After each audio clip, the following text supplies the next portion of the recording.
All right, today we are going to look at sample distributions again, but this time specifically with sample proportions. Now, in case we don't know what a proportion is, it is basically our probabilities between 0 and 1. So for example, something like 0.47, something like 0.41. Think of these as percents as well, so 70% of whatever. That is what a proportion is. So when it comes to proportions, these are percentages. You can think of them as probabilities. Next lesson, we're going to take a look at means. So that's going to be like, what's your average test score? What's the average distance that you drive on a daily basis? Things like that. So today we're just going to be focused on these percentages. So we have a definition here. It says that the sampling distribution, or the sampling distribution of a sample proportion, and then we have a little symbol right here. So this is called p hat. So literally p hat, because it's got a little hat on top of it. So we'll talk about p hat here in a second, but that's what this little symbol is. It says it describes the distribution of values taken by the sample proportion in all possible samples of the same size within the same population. So to kind of expand on this definition, we're going to take a look at our symbols here. Our first one is just a regular p, and this is your parameter, which is the same thing as your population proportion. So last lesson we talked about these. When you hear proportion and parameter, those two go together. The alliteration, both of them start with a P. So this would be your overall population. So for example, what percent of students that attend Wakeland High School have a driver's license? So if that's 40%. That 40% would represent your parameter or your population, because Wakeland High School is my population.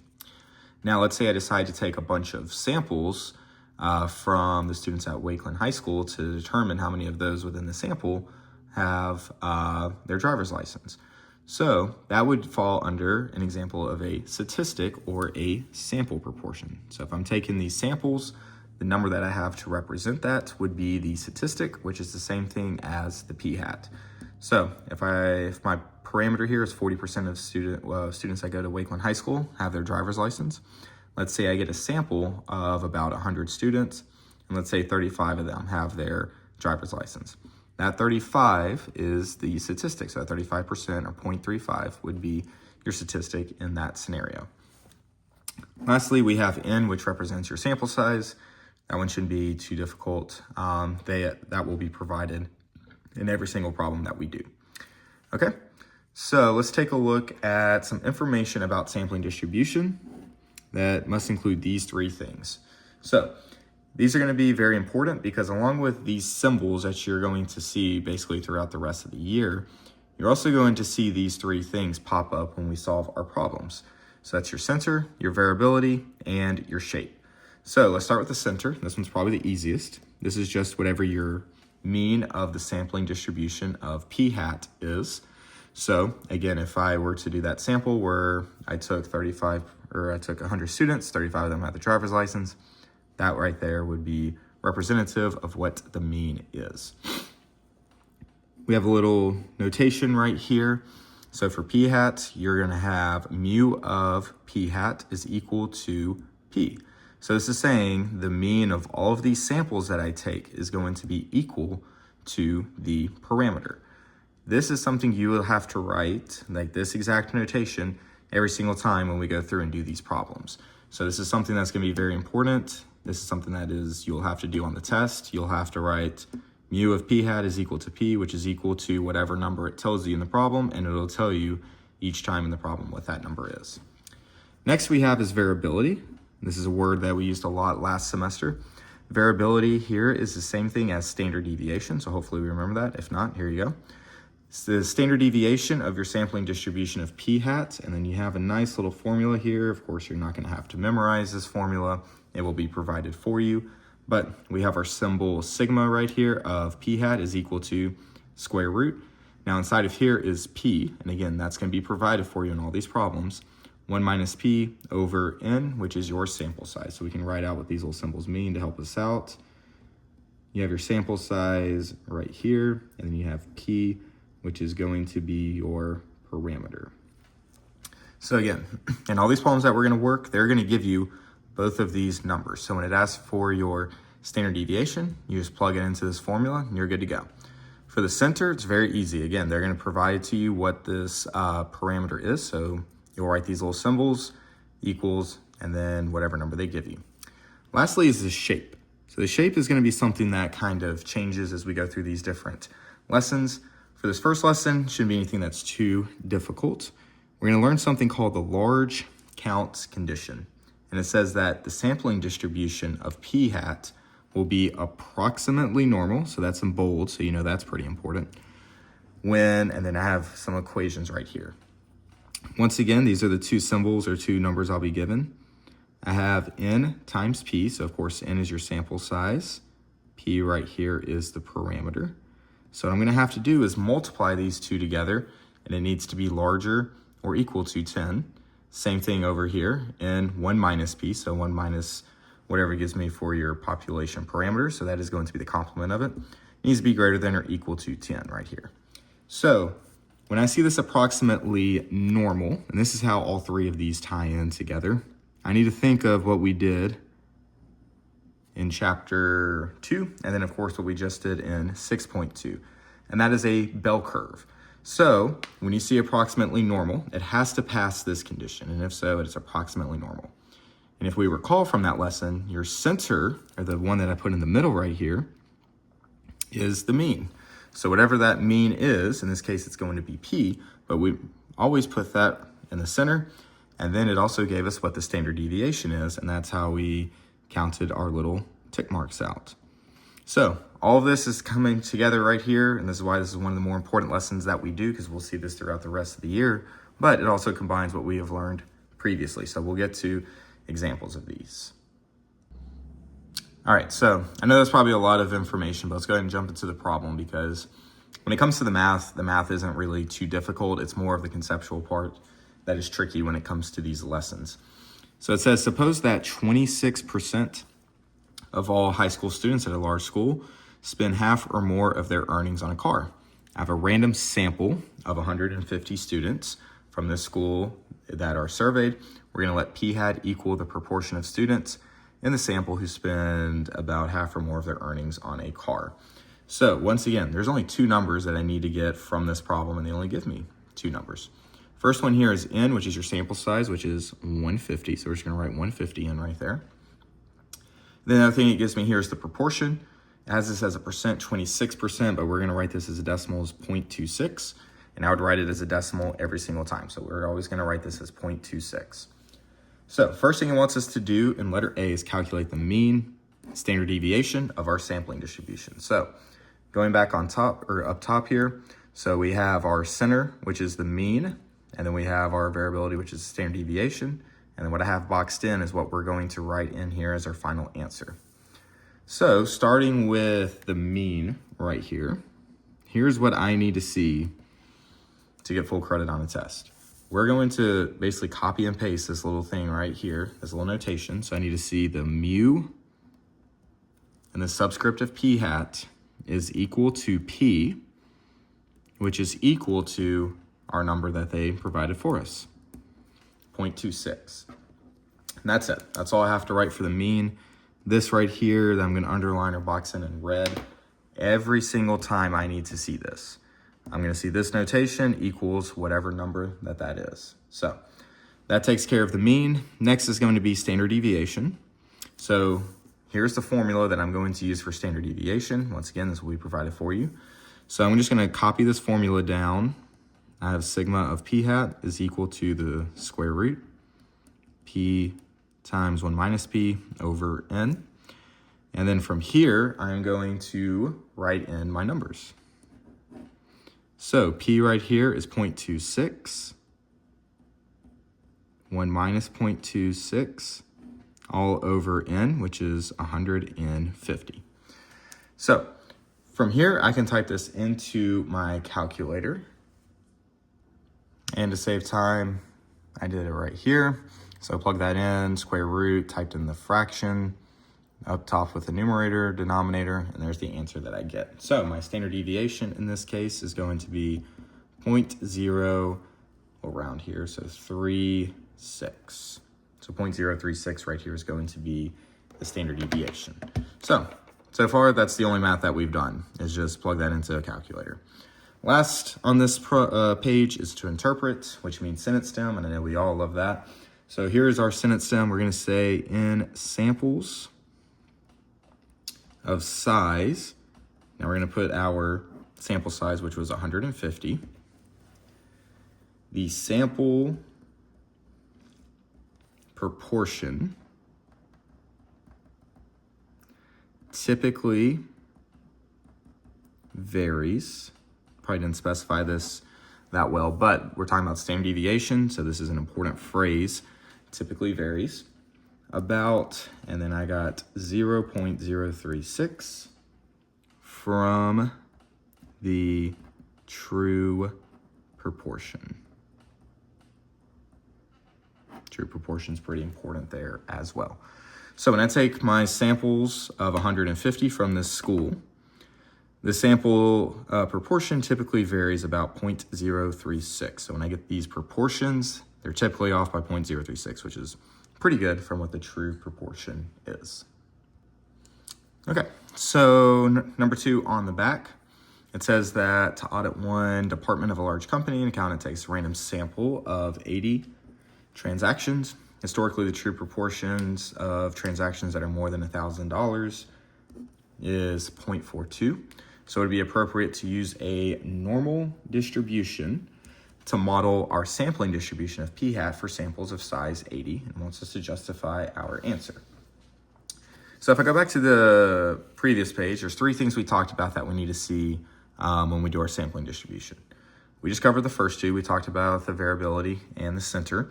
So we did all the math there. So the only thing we haven't talked about yet is the shape. And if you remember, it says that it's approximately normal if it passes these 2 little formulas, as long as these are larger than 10. So if I go back to my problem, it wants to say, is it appropriate to use a normal distribution? So again, appropriately normal. Is it appropriate to use a normal distribution with p hat here for samples of 80? So let's fill in what we know. N here is going to be 80, and p in this case right here is going to be 0.42. So these 2 formulas, I'm going to use each of those, because that's what I'm going to do here for my normal distribution. So just to copy those down, I have n times p, and that needs to be larger or equal to 10, and then n times 1 minus p. So let's fill in our numbers. So I'm going to have 80 times 0.42, and then I'm going to have 80 times 1 minus 0.42. So easy enough to plug into my calculator to get those answers. So you should get 33.6 for this first one, 46.4 for the next one, and hopefully we can tell that each of these are going to be larger than 10. So because it passes each of these where both of these are larger than 10, off to the side here I'm going to write approximately normal. So you need to write this off to the side. So going back to this shape here, it passes this condition to be approximately normal if it passes both of these. And what we just saw right here, it passes both of those. So if it does, we're gonna put little check marks to the side and write approximately normal. Okay, so 3 is kind of putting this all together. So if you want to work ahead and try this one on your own, feel free to. I'm also going to go through this one here. It says that a large candy machine has 15% of orange candies. It says imagine taking an SRS. Hopefully remember SRS, that is a simple random sample of 25 candies from the machine, and we're observing the proportions of orange candies. So my sample is 25. Proportion is going to be 0.15. So take that 15%, change that over into a decimal.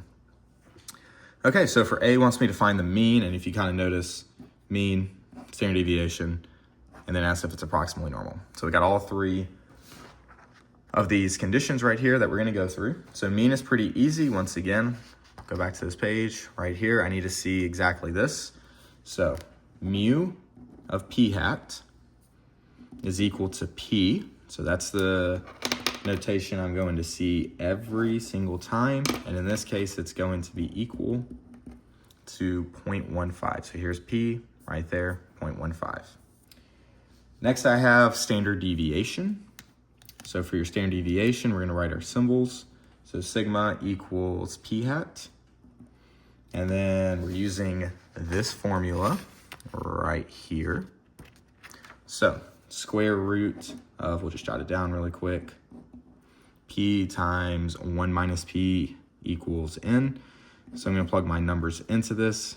So p right here is 0.15, 1 minus 0.15 over 25.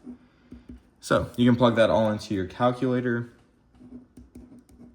and you should get 0.071 when you plug that into your calculator.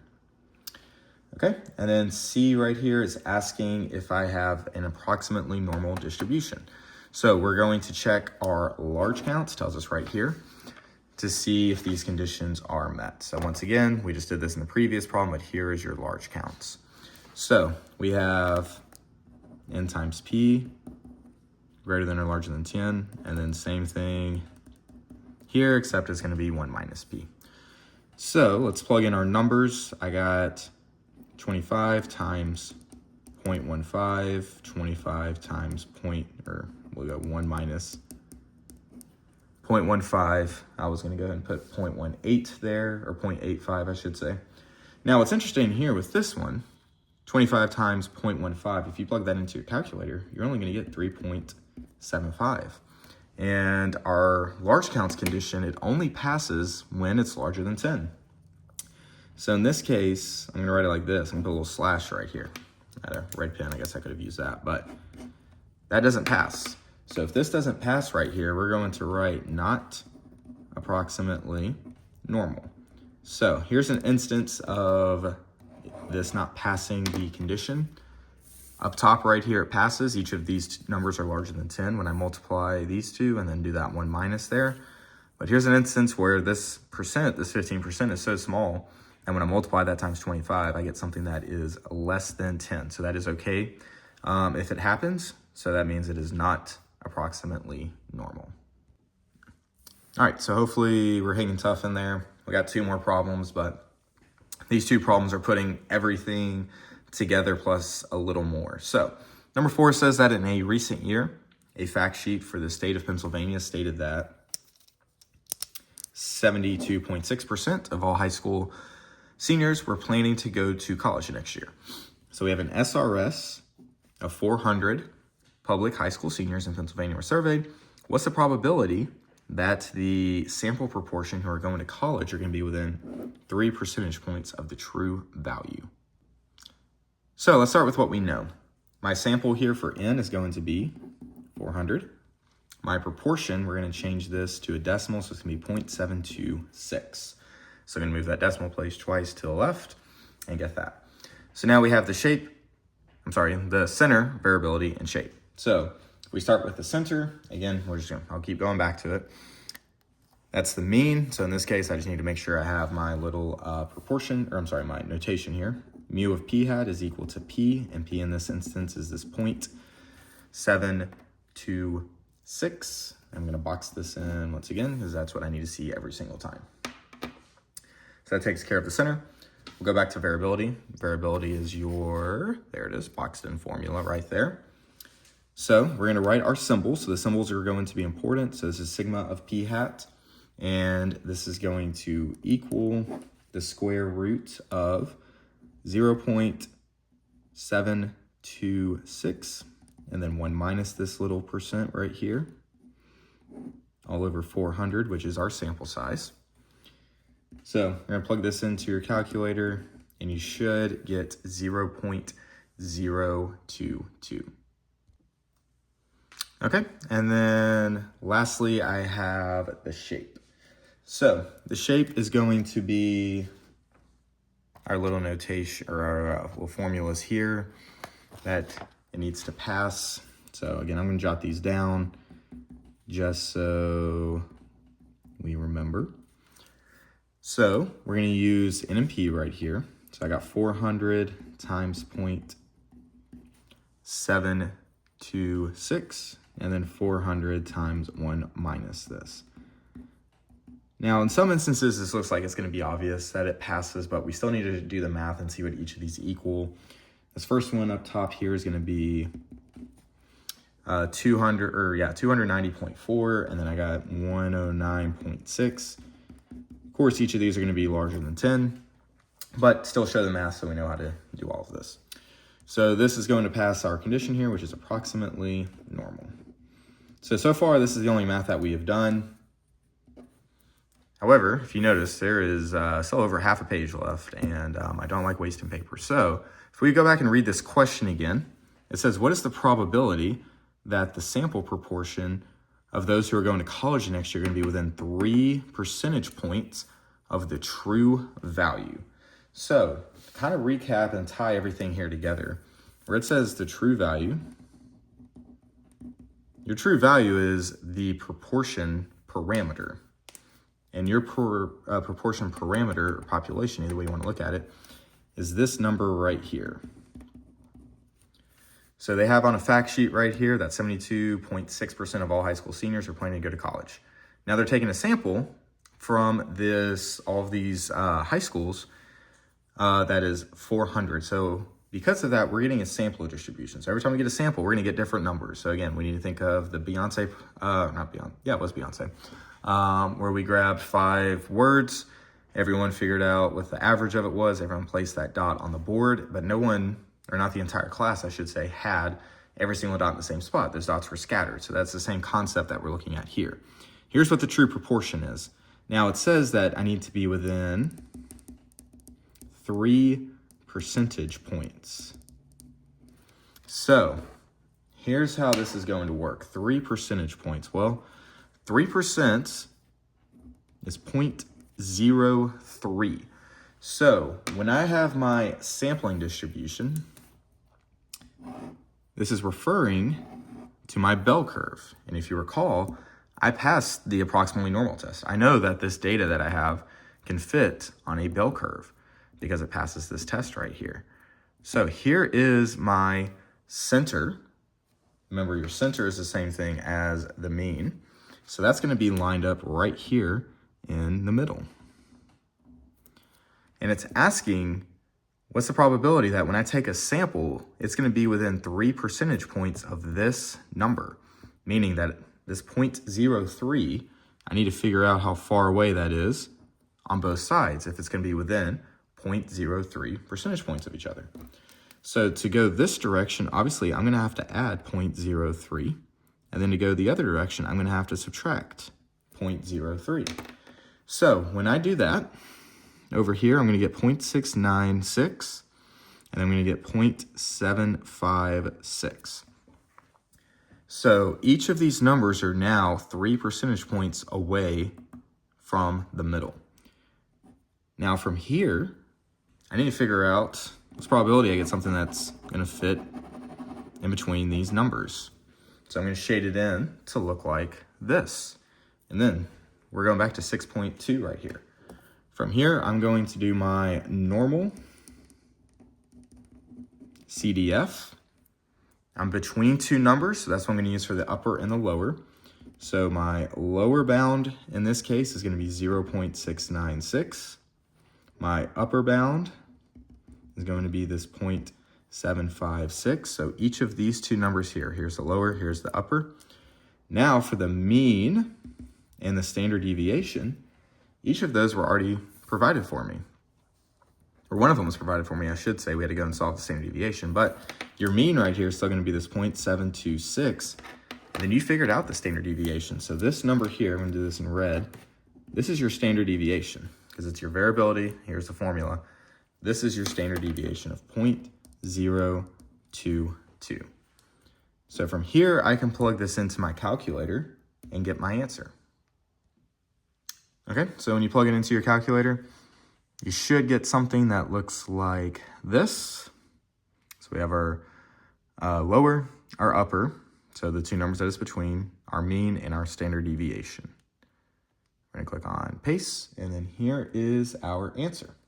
So we're gonna write this as the probability that is gonna be between these 2 numbers, so your 0.696 less than or equal to p hat here, less than or equal to or 0.756. We'll go over this in more detail in terms of how to do that. That's not the huge focus for me today, but this is right here my final answer of 0.827. So I'm going to box this in right here. So I'm sure that's probably a little confusing. There's a lot going on. I understand. First time we've ever seen anything like this. And we're going to look at one more problem that is similar to this. But to go back to the top, I'll give you kind of a second if you need to write this down before we move back up top, but I'll come back to this. But the first thing we had to do, these 3 steps right here, we've already done so far in the lesson. And hopefully these 3 steps aren't super complicated. Getting our numbers from the problem. I got 400. Then I have this percent right here. First thing I need to do is just write what the center is, so not too bad. Next is variability, so that goes straight into your calculator. So if you set this up in your calculator with this formula, that's going to give you 0.2 or 0.22, which is the standard deviation. And then the shape, which passes our large counts condition of being larger than 10, and we get the approximately normal. So from here is where we add in our next step, and this next step is the part where it does get a little tricky and a little complicated, but then again, we just tested over this. So this isn't the brand newest concept in the world to us, the most foreign concept, I should say. Your true value in this case is still this mean, right here. There it is. And then it says that we need to be within 3 percentage points. So once again, when I see 3%, that is the same thing as 0.03. So that's what I applied here to each of these, to each side, to the left and to the right of my true value. I subtracted 0.03 from this side, added 0.03 to this side to get these 2 numbers. From there, plugged it into normal CDF. So here's my lower, here's my upper. Mean was given to me, and then the standard deviation I recently found. Plug that all into my calculator and get my answer. So again, this is 6.2, what we just did, and that's why I said that was such an important lesson. You're gonna see it come back right here. But this ties a bow on everything that we've done today and tying in what we've done previously. So we got one more problem on the back, and hopefully if there's anything that's still confusing, hopefully when we do a problem on the back, that will kind of clarify some things. All right, so again, we're gonna tie everything together here. It says that a potato chip producer and its main supplier agree that each shipment of potatoes needs to meet a certain quality standards. So if the producer finds convincing evidence, we're going to swing back to this convincing evidence, that is more than 8% of the potatoes in the entire shipment have blemishes, then the truck is going to send that away and get another load of potatoes from the supplier. Otherwise, the entire truckload will be used for potato chips. To make that decision, the supervisor will inspect a random sample of potatoes from the shipment. So we have our sample portion, and looky here, it tells us everything we need to know. P is going to be 0.08, and then they select 500 potatoes for inspection. So to kind of make sense of this, because this is a genuine real-world connection here, if we think of Frito-Lay, when they make those potato chips, they have to use, obviously, potatoes for that, or at least we hope they use, real legit potatoes. But it takes a long time when they get these shipments of potatoes to go through every single potato to make sure that it's good. So when they get a shipment in, what they're saying here is that they're going to do or get a sample of 500. So if they get of this giant shipment of probably thousands of potatoes, they're going to randomly select 500. Of those 500, they said that if more than 8% of those has blemishes, then they're going to send that away. So that is not something that we want to see.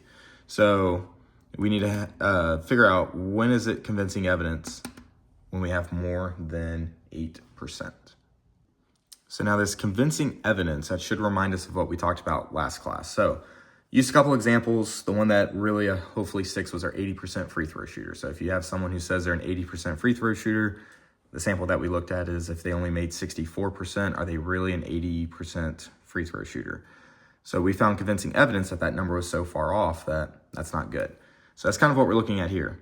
If we have something like 9% of the potatoes, that's probably okay. There's probably like a little error in judgment, or that might be enough. So we're trying to basically figure out what's going to be like the limit where, like, when I get to 10%, 11%, 12%, is that going to be okay to keep these potatoes, or do I just need to send all of it back? So when we get to that problem there at the end, we'll go into a little bit more detail of this convincing evidence, which is always the most fun part of these problems. So first thing should be pretty easy. I need to calculate the mean, and I need to calculate the standard deviation.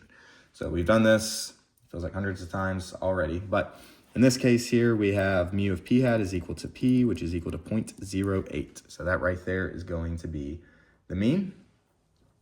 Next is your standard deviation. So this is going to be sigma of p hat is equal to, we're going to just plug everything into our formula. So we're going to get 0.08. 1 minus is 0.08, all divided by 500. That's going to give us 0.012. Okay. Wants us to interpret standard deviation. We're going to just get past this just because we have other fish to fry here. So we'll come back to, we're not going to worry about the interpret standard deviation. When I get back, we'll go into more detail about all that. So B wants us to justify that this shipping method, or the sampling distribution, sorry, of p hat is approximately normal. So when I see approximately normal, I need to think of the large counts condition.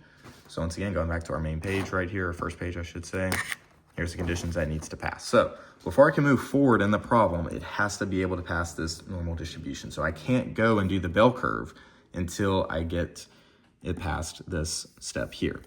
So that's going to be n times p. So n times p in this case is 500 times this 0.08. So that's going to get me 40. 40 is larger than 10. My other one here is n1 minus p. Now, this one is going to obviously pass. I'm going to get 460, so both of these are good. So I get my approximately normal as my distribution here, which means I can use a bell curve, which I know that's so exciting because that's going to help us with these next problems here. So again, these three things are new things we've done today, hopefully pretty easy, not too bad. C wants us to calculate the probability that at least 11% of these potatoes in a sample are blemished. So basically what this is saying is that when I take my random sample of 500, what's the probability that at least 11% of them are going to be blemished? And if you remember, at least means greater than. So it's 11% and greater than that 11%. So this right here on its face is just a problem that we've done in 6.2 that you just tested over. So the center is going to be this 0.08. So that was what was provided for me. And in this case, my number of interest is 0.011. It says at least, so I know that this is going to be greater than. So if it's greater than, we're going to shade it over here to the right. All right, so now we're going to do our normal CDF. So normal CDF here. All right, lower bound, when I read this from left to right, is going to be this 0.11. Your upper bound is going to be infinity. This is going to keep going that direction, so we're going to go to infinity. Our mean, which was provided for us, is 0.08. And then remember our standard deviation, we went and found that all the way up here, 0.012. So that is your standard deviation. I'll make another note of that being standard deviation.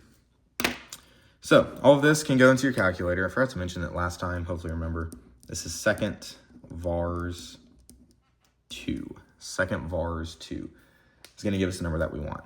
Now, when you plug this in, you're going to get a very, very small number here. 0.006. And if I even change this to a percent, this is 0.6%. So less than 1%. So here is, I guess you can say, the apex of this lesson, where things can get a little tricky, as we know, when it comes to our convincing evidence. Letter D says, suppose that an SRS of 500 potatoes finds that 11% of them are blemished. So we just calculate the probability of having at least 11% being blemished. So we know that this is a very small probability. This is less than 1%, even almost half of 1%, just a little bit more than that.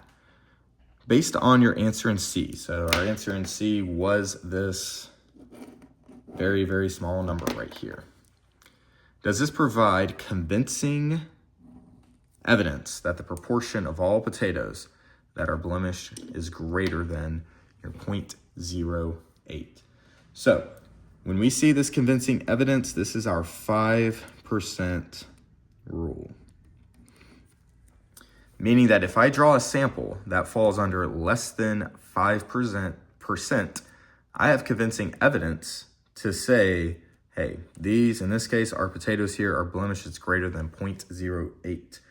If we take it back to our free throw example, when I got that sample being 0.0075, that was such a small number that provided convincing evidence to say, hey, this person's not actually an 80% free throw shooter.